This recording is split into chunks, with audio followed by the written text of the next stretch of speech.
Welcome to Inspiring STEM's podcast program discussing innovations in scientific publishing and science communications.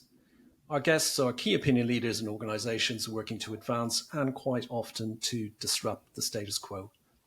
My name is Martin Delahanty and I will be your host. Before we begin, please remember to click the subscribe button in the bottom right-hand corner of your screen. We very much value your support. My guest for this episode is Professor Stefano Bertozzi, who is Dean Emeritus and Professor of Health Policy and Management at the University of California's Berkeley School of Public Health. Professor Bertozzi is also Editor-in-Chief for Reviews Infectious Diseases, an award-winning open access overlay journal that accelerates the peer review of important research preprints. A very warm welcome, Steph, to the program. Thank you so much for having me, Mark. We will get to discussing rapid reviews shortly, but please can you describe a little bit about your background and what drives you in your current work? That's a big question. I'm a physician health economist. I got out of school and I went to work did a bit of residency and then went to work for the World Health Organization for the Global Program on AIDS. I ended up being the last interim director of that program. I shut it down and then moved over, joined UNAIDS, spent a few years there, and then moved to Mexico, where I spent 11 years working at the National Institute of Public Health in Mexico. Still working a lot on AIDS, but increasingly working on the impact of large health and social programs in Mexico and other places.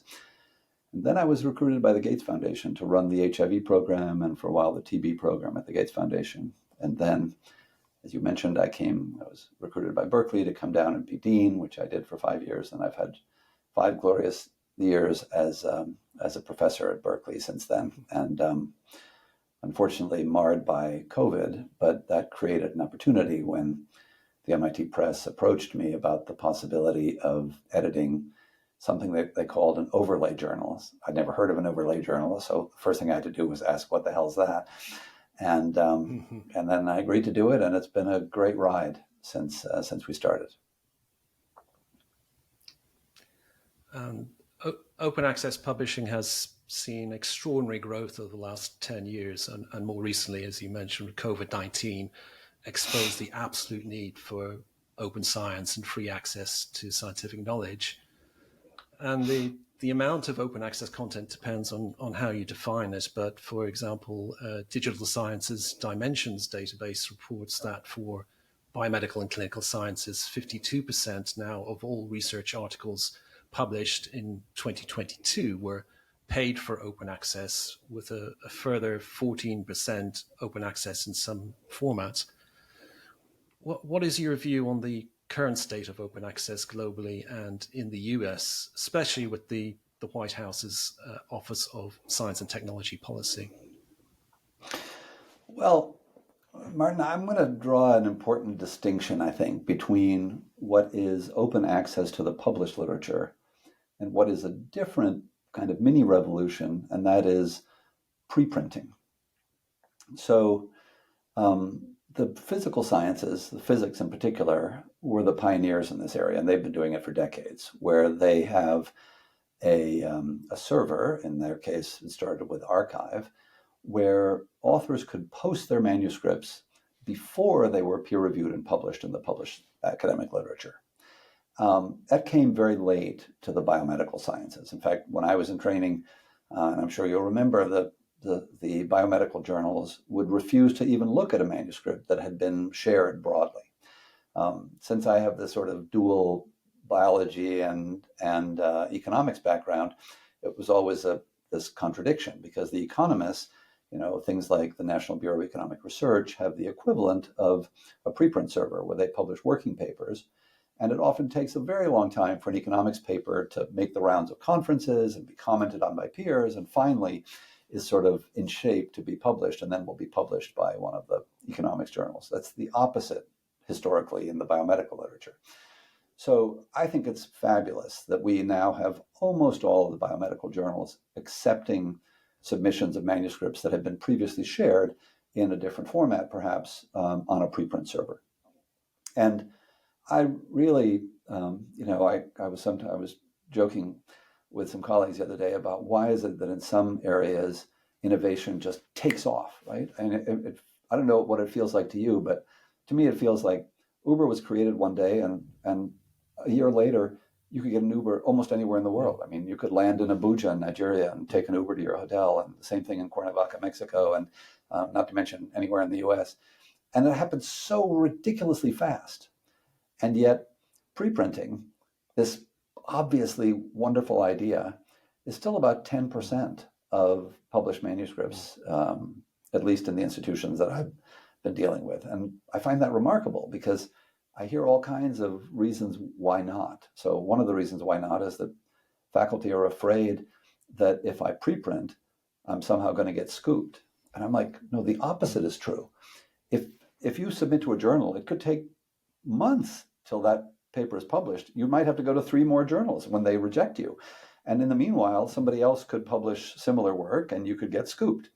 If you post your manuscript on the preprint server, you're establishing your intellectual property on the day that you post it. So you should do that first, right? I mean, it's a no-brainer. And of course, the benefit of doing that is that the whole world has access to it for free. I mean, it's just an incredibly equalizing approach to sharing your science.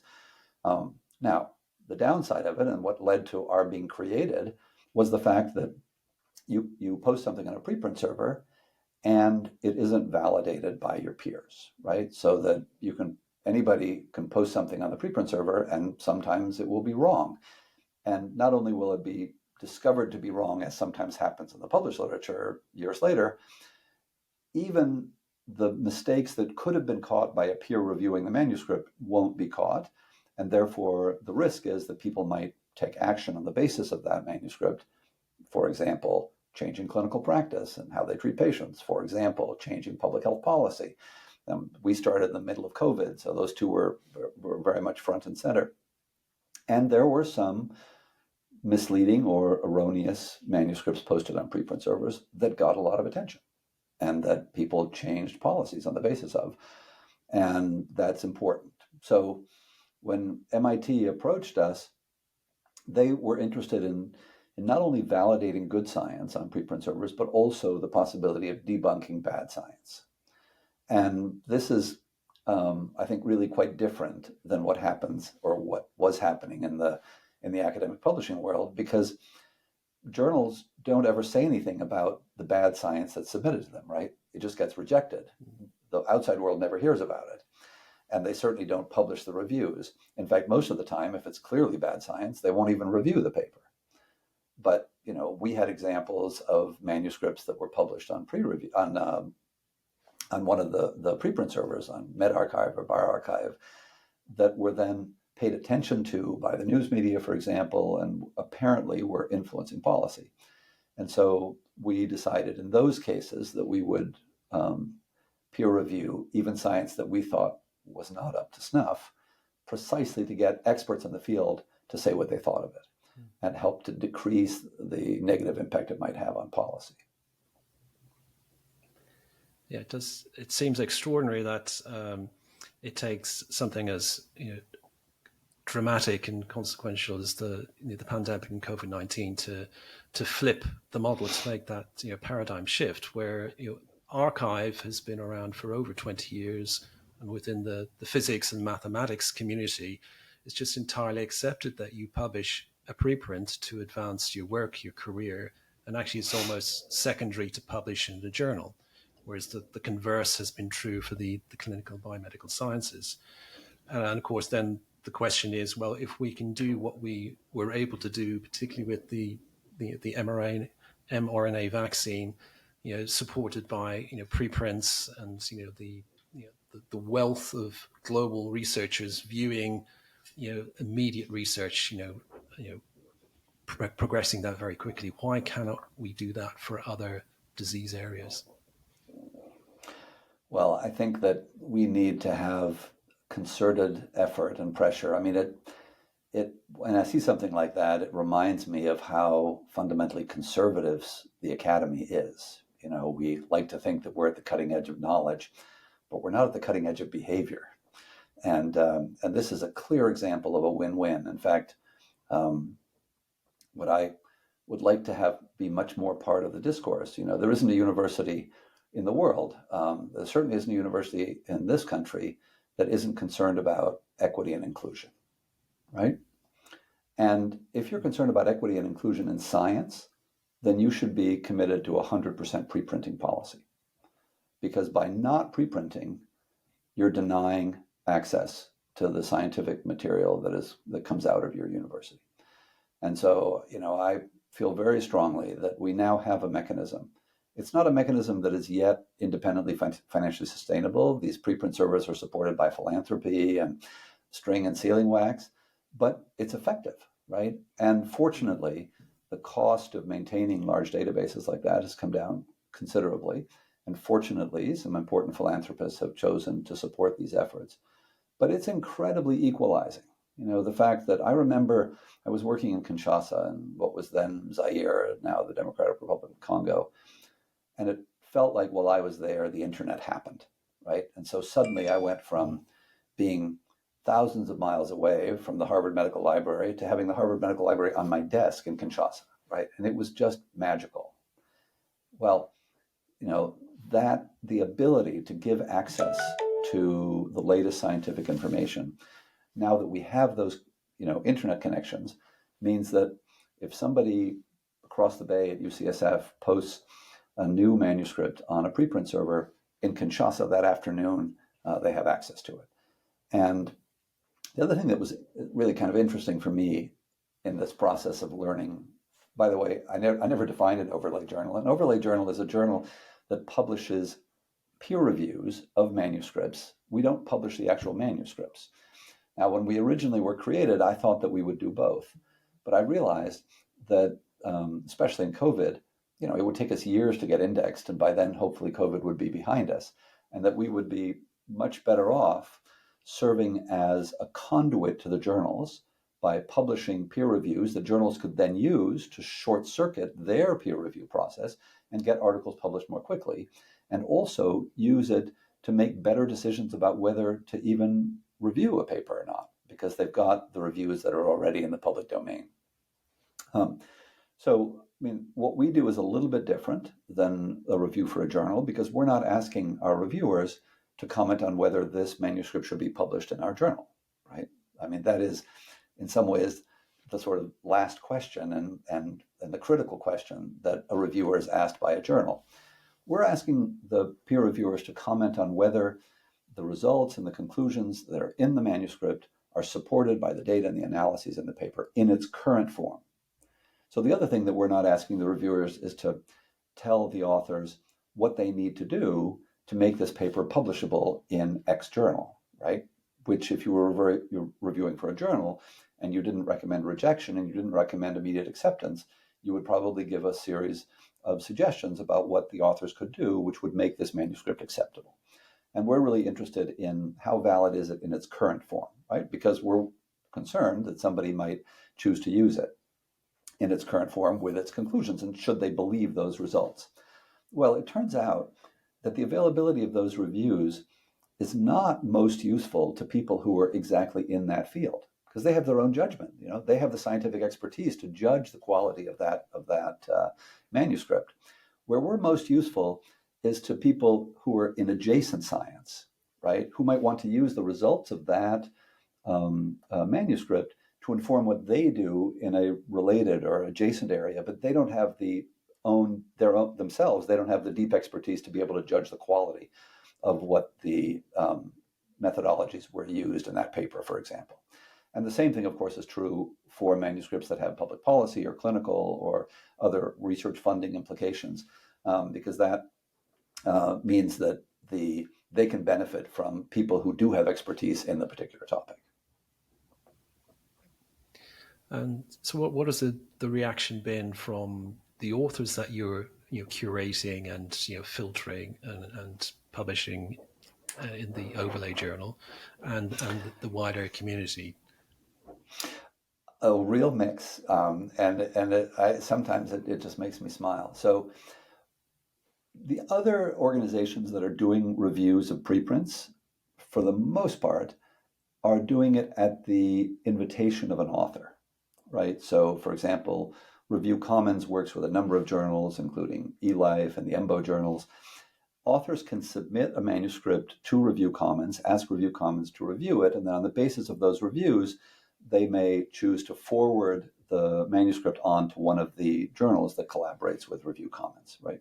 But the whole process is author initiated. So we were born of kind of the need to inform what needed to happen in COVID, and we weren't interested in waiting for authors to submit manuscripts to us. We went out and looked at what was being posted on the preprint servers initially about COVID and said, wow, we think this manuscript needs to be either validated or debunked. And so we're going to review it. Now, as a courtesy, we send an email to the authors and we say, we're going to be reviewing your manuscript that you posted on such and such a preprint server.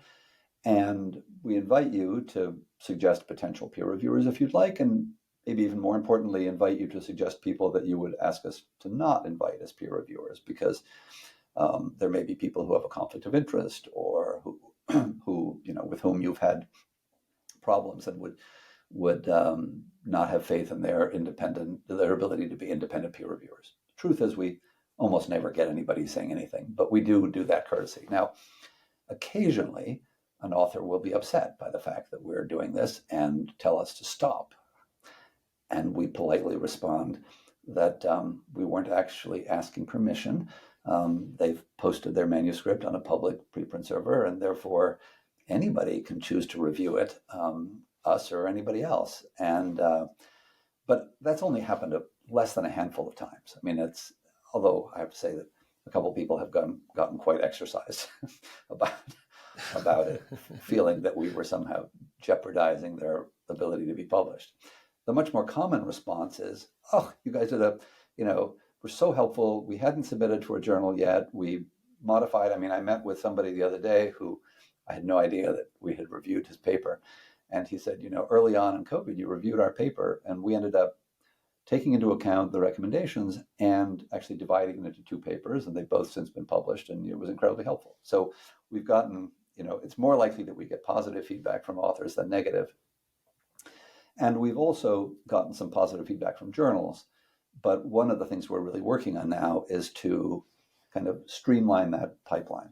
So we still want to choose what we review, but we would like to give authors the opportunity to, using our reviews, port their manuscript over to Review Commons or Resource Square or some other organization that will facilitate entry into an actual published paper. And we want to be helpful to the authors. So we want to, increasingly ask our reviewers to structure their reviews in ways that can be helpful to authors. And the good thing, I hope, is that people recognize that since we're not making any decisions about whether to accept their paper or not, and hopefully our reviewers understand that their job is, yes, to validate good science, but also to help authors understand what they can do to make their science better. And so it's constructive, not a filter that, anybody who's published in science has been annoyed at peer reviewers in the past. Now, what we haven't done is to do what eLife has done, which is really something that I kind of aspire to, and that is bringing peer reviewers together to consolidate their peer reviews and challenge each other to get, an even better response for authors to say, this is what we think of the paper, taking into account what the other reviewers have said. I think that's a great model that eLife has innovated there, because as an author, there's nothing worse than getting 3 different inconsistent peer reviews, right? And where the editor has not done the work to actually reconcile them and let you as an author know what the editor expects you to do, but instead kind of leaving it up to you to respond to all of the reviewers. And so I think that's, in the future, a more collaborative review experience would be even better. I've worked closely with pharmaceutical companies that really, prior to the pandemic and COVID, would be totally against preprints and the concept of releasing data and IP in advance of a peer-reviewed journal. But clearly, COVID has sort of shattered that ceiling a little bit. Have you had any feedback from the pharmaceutical industry? Any organization, any pharma industry organizations that have commented or participated in the review? We source our peer reviewers actually differently from many journals. I mean, many journals are very specialized and have editors and editorial teams that are very specialized in that area in that discipline. And so they can use their own networks to source peer reviewers. We are incredibly broad. We don't do that. We source our peer reviewers based on identifying nearest neighbor papers that are similar to the manuscript that we're going to review, if not thematically or topically, methodologically. We look at the authors of those nearest neighbor papers, we look at their other publications, and then select peer reviewers in that way. So it's a different approach, and we almost never look for peer reviewers from industry because of concerns about potential conflict of interest. We do sometimes review papers from industry, but even there, we do a double check to make sure that this appears to be a paper that's worth reviewing and not marketing, if you will, on the part of the private sector entity, whatever it is, pharmaceutical or otherwise. So the answer is no. I really haven't engaged with them. I do understand why the big trials are typically not preprinted, and especially the ones that are intended for the FDA. So pharmaceutical companies make many billions of dollars, sometimes hundreds of billions of dollars of investments in these clinical trials. And they are incredibly risk averse. So they would not like to have an opportunity for peer reviewers, ours or otherwise, pointing out something that might not have been pointed out in the normal process that would then have to be addressed in this regulatory environment before something went through to approval. So they'll do whatever they can to minimize the risk, and I don't expect the big registration trials to be pre-printed anytime soon. I think that's wishful thinking on our part. But I think that the trials that are done by universities and academic institutions, or the stuff that's done by industry that's not on a registration path, that is increasingly being pre-printed, even from industry, so that if they have interesting results, it doesn't hurt at all in terms of establishing intellectual property to preprint. I think the one thing that I do understand is their reluctance to preprint things that are heading for the FDA. A concern with preprints, but also open access publishing model, which is of course driven by article processing charges, is the unfortunate, I think, amplification of fraudulent publishing and predatory journals. How do you deal with that? And it's unfortunate, but it's a reality for every publisher that things slip through the tightest of peer review processes, and then articles have to be retracted. So again, has that been a concern for you? Have you had to deal with retractions within the overlay journal, and how would you then communicate that to your readership? Well, fortunately, we don't publish the manuscripts, and so therefore we never have to retract the publication of a manuscript. It could be that a peer review is shown to be wrong, and the authors are welcome to post comments about that. Other people are welcome to post comments about that. We've never had a situation where there was a request to retract a review. So I haven't dealt with that. I would expect that in the future, but I haven't yet had that happen. Of course, we review reviews before we publish them, and try to make sure that there's not, inappropriate language or somebody attacking the individual rather than the content of the work, or any of those kinds of things. But no, we haven't had a situation like the one you described. I do think there is a major problem that affects us and all publishers with the rise of the predatory publishers, and that is the ability to identify peer reviewers who are willing to review. I think that it's just, there's been so much spam in your inbox from people asking scientists to review. And of course, scientific publishing has exploded as well. And that it's becoming increasingly difficult for all journals. Obviously, it's easier for science than it is for us to get somebody to say yes. But still, you see the time from submission to publication increasing. I've gotten feedback from journalists saying, we've tried for 3 months to identify a reviewer of your paper, and we haven't managed to identify reviewers who will accept to review your paper. I mean, that's unheard of. I've never, as long as I've been working, I've never gotten that kind of response. And in the last year, we've gotten responses like that from very reputable journals. So it is, I think, a real issue. And I don't know how to deal with it. I think our effort, what we're doing and what other preprint review organizations are doing is trying to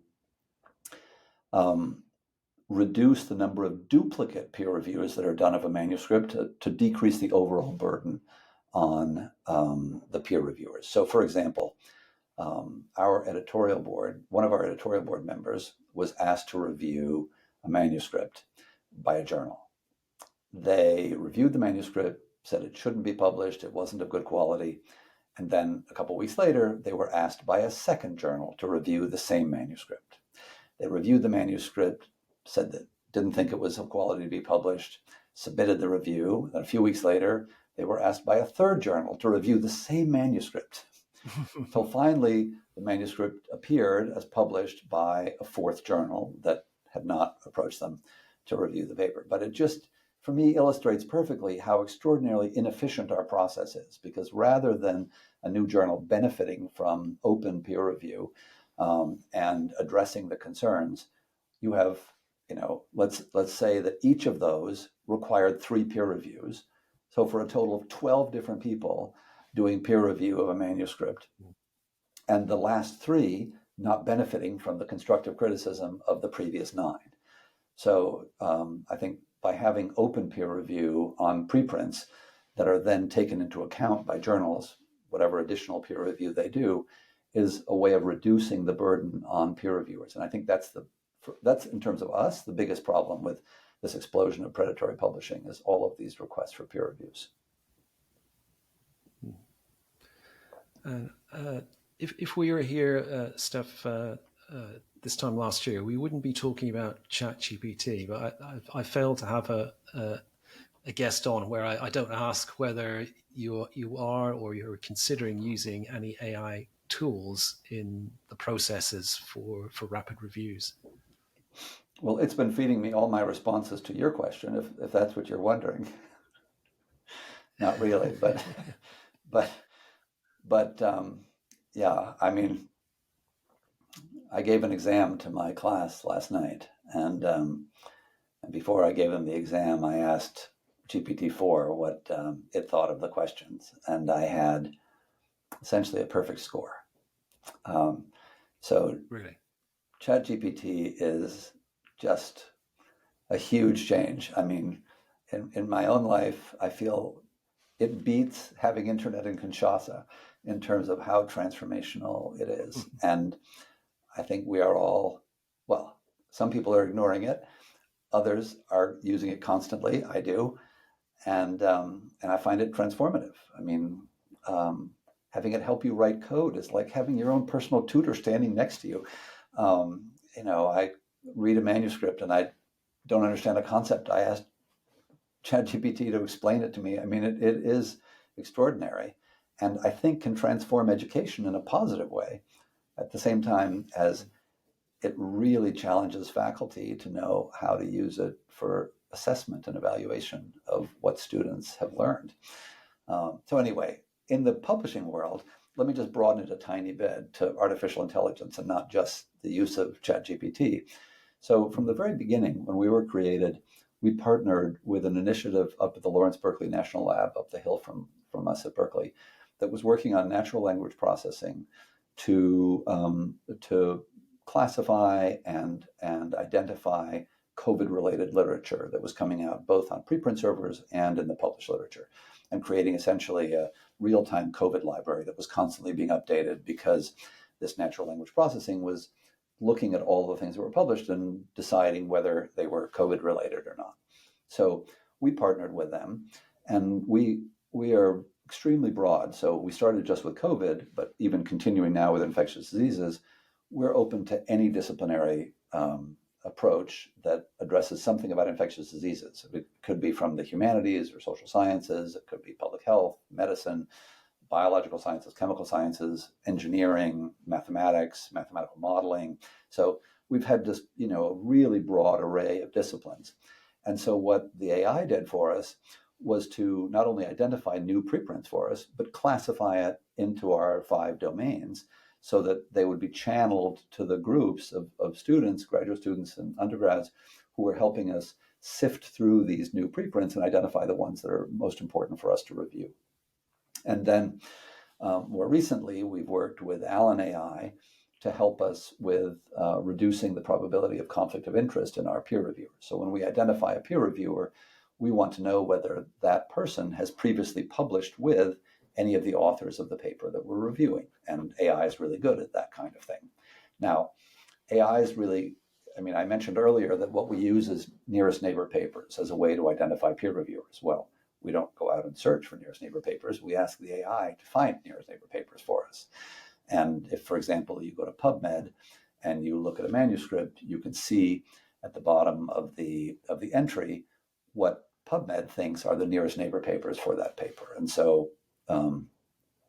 Alan AI does similar kinds of things with its bibliographic databases, and so do others.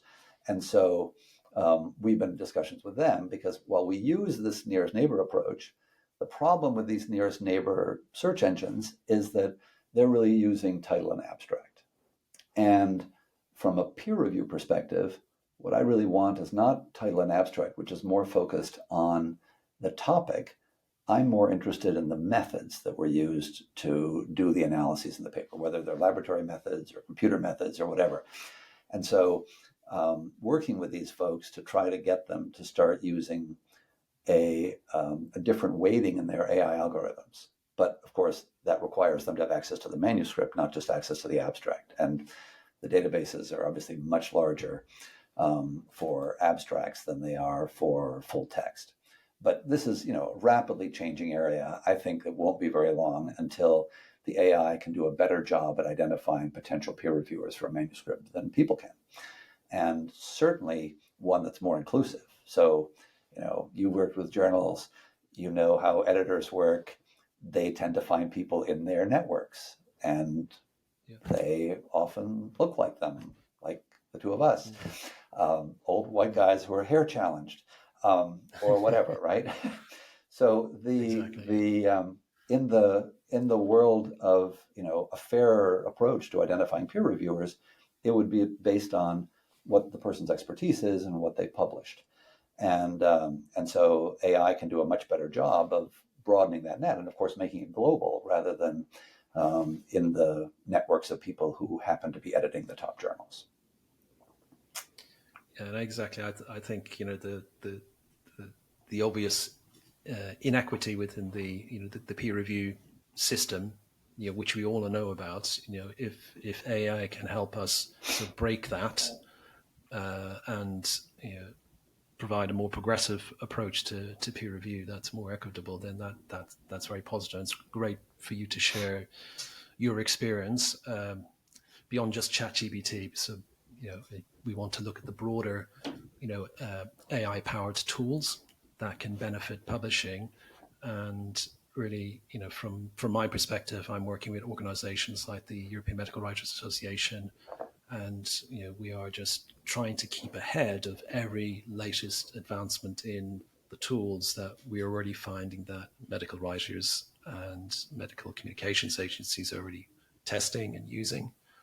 And it's all about being skilled and being educated and also being aware of the clear limitations and also the inherent bias in a tool like ChatGPT, which behind that curtain is are there still human beings that are labeling what they think are right and wrong answers before we get to it, and that is a concern, and that's sometimes quite hidden to people. They see these AI tools as being quite sentient, but the text-based tools and large language models still have human beings behind them.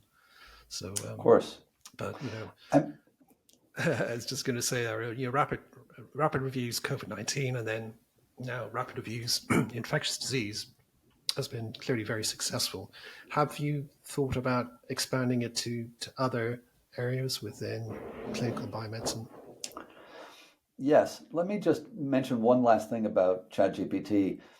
Practically day to day, especially since we're sourcing reviews from all over the world, I find that using it for copy editing is just brilliant. And I encourage my students who are not fluent writers in English, whether their native language is English or not, to use it as a help for writing. And I think that it also is very helpful for summarizing. So, for example, if we want a blurb that is extracting what 3 different reviewers have said about a paper, having it do a first draft, which then you can work on, is incredibly time savings. So just to mention that. Now, you asked about the model.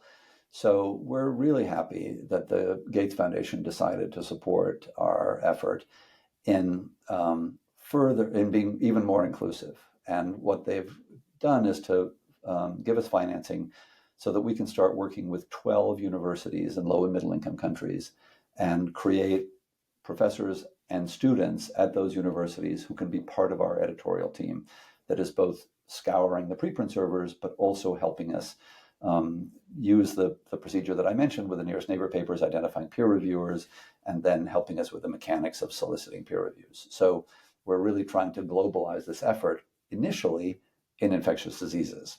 Now, we've certainly had discussions with MIT about what other areas might be ripe for this kind of a model. And I think that really, if we can show that we can scale the infectious disease model to multiple universities and a large number of people contributing so that we can actually increase the volume of manuscripts that we review, then the question is, what next, right? And so when we had our first brainstorming about it, it was we were in the middle of the pandemic, and we said, well, the other obvious urgent thing for us to pay attention to is climate change. So should we have a rapid reviews climate? Obviously, it wouldn't be with me as an editor. It would be with somebody who was appropriately editing that journal. Turns out that the climate folks don't preprint a lot.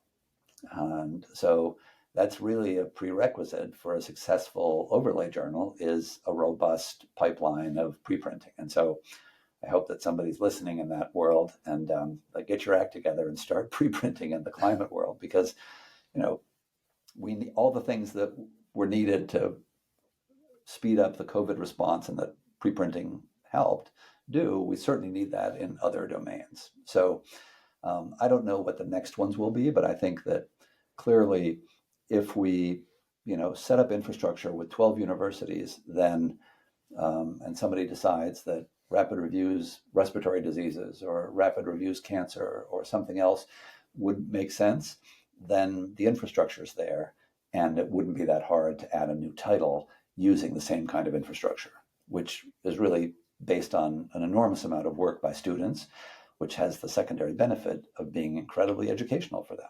Because as you're well aware, it's not until people often are in their doctoral programs that they really understand how medical and biological and physical publishing works, right? I mean, that all of these disciplines have their own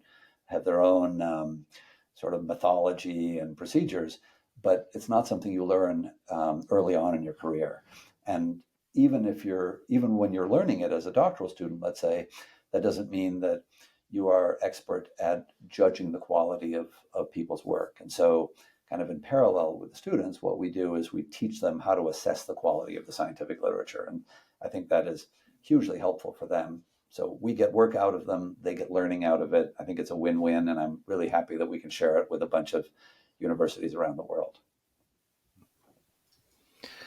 Steph, thank you so much for sharing your story around what is clearly a very successful model already, and that you're thinking about extending it, expanding it, and also the clearly the role of funders is really important in advancing open science and open access. And with the Gates Foundation behind you, I mean, that's incredible. So would you have any messages to other funders in terms of how they might follow the Gates in supporting the overlay model?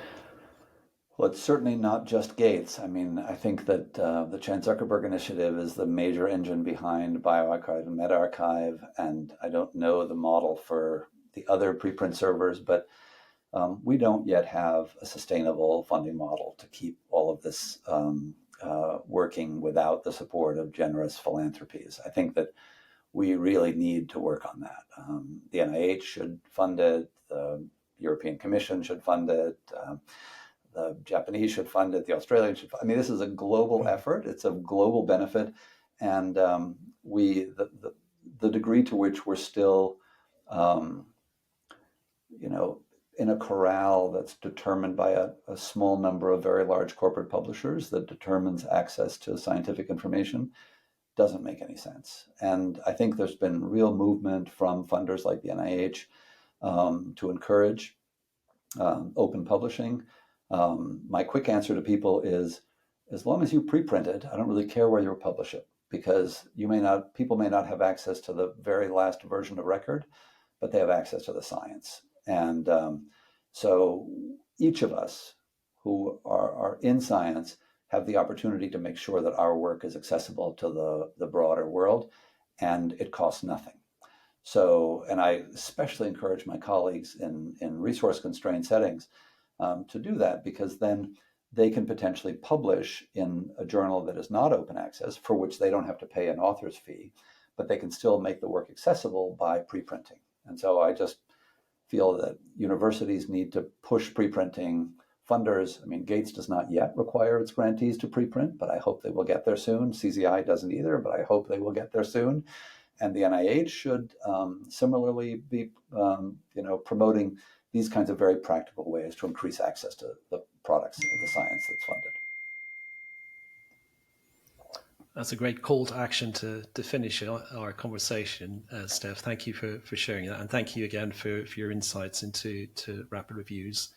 I'll make sure that I include links to Rapid Reviews and everything that we discussed in the podcast today. But I wish you continued success at Rapid Reviews and everything you're doing. But again, thank you very much for sharing today. Well, thanks so much for inviting me. It's been great to have this conversation with you.